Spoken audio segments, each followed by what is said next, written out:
Yeah, Guardo, man, yeah. It's the little jockey division, man. Yeah, we're talking about bantamweights.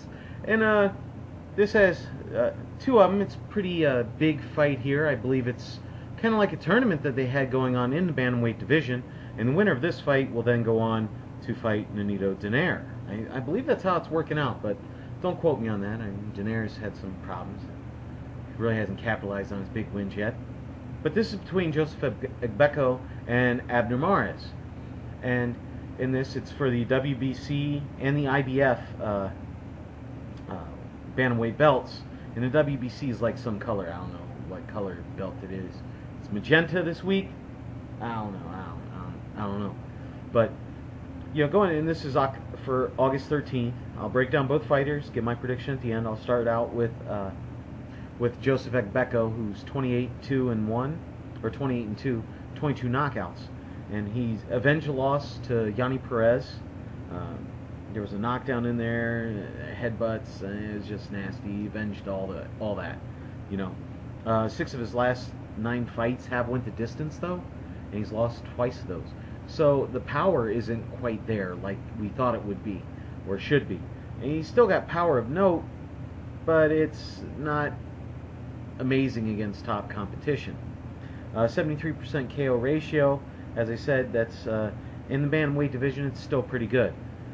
He was very good wins over both Yanni and Luis Perez and Vic Darchinyan. And he uses his head as a weapon. Let me get that out there before I say any more about him or how great a fighter he is, or if I even go that route. He uses his head as a weapon. He's done it 4 or 5 fights in a row now. He lunges in with it, because while he does have good head movement as he's moving around, the thing is, whenever he comes in, a lot of times he just lunges straight in with his head and slams you in the face with his head. Yeah, kind of like King Kong headbutting people and stuff, running around just headbutting the crap out of people. Hey, how you doing? And it's crazy. Smashed up Darchinyan's face with that. He's a bit dirty, when it comes to that. He does have a high D now. Showed it in the Darchinyan fight. Moves his head. He has a solid right hand. He likes to use lead right hands a lot. Very few power jabs. Mostly it's power punches when he does throw, and he does like to throw his combos in there. He is open for the uppercut because, unfortunately, when he does all that head movement, a lot of times he just winds up looking right at the ground. And when that happens, you can catch that uppercut and really get hurt bad. Mares really doesn't throw the uppercut a whole lot, so he doesn't have to worry about that too much in this fight. As I said, he uses the combos. He does have the cumulative power, works the body, he has good chin, and he can counter sometimes. And as I said, he's got great wins over Yanni Perez and over Vic Darchinyan. And I'm telling you, going over to Abner Mares, I don't believe he beat Darchinyan. I don't believe he knocked Darchinyan down. When I saw the punch, it was a push. Darchinyan went down, he hopped right back up. Darchinyan should have won the fight. That's all I'm saying.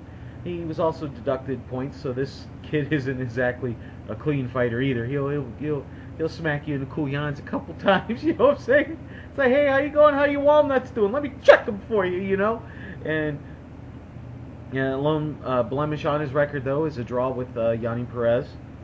Or Johnny, however you want to call it, He's 21-0-1, 13 knockouts, so the power really isn't there.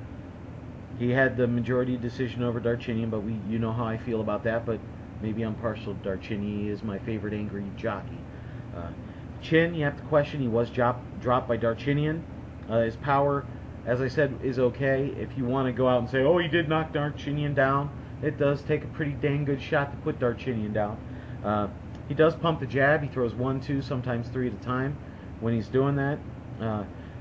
He throws a lot of straight rights. He will work the body as well. He has active footwork and he's fast, but his head movement's just okay. He can fight almost straight up too much at times. He will be open for the overhand punches a lot because he has almost like a half D. Like the hands are here, but when the punches are thrown, there's no movement to kind of, you know what I'm saying? They're there. If you throw them and they hit the glove, they hit the glove. If you go a little bit over the top, you're hitting them and you're connecting. I don't know why fighters these days don't want to move their head, but you want to get punched in the head, go ahead. You know, he throws combos. He's still young, I think, fight-wise. When you're watching him, green a bit, but he does have heart. He was cut in the Darchinian fight. Blood was all over the place on him, but he still fought through that. So you gotta enjoy that little bit of heart there with him.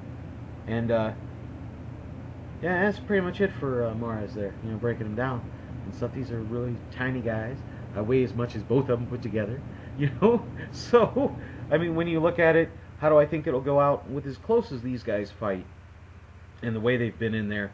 They're all very, very close and equally matched and stuff like that. So I gotta lean the edge toward Agbeko and his aggressiveness, and I think that's going to put him in a good spot with Mares. Obviously, I believe Mares lost to Darchinian. Agbeko beat Darchinian. There go.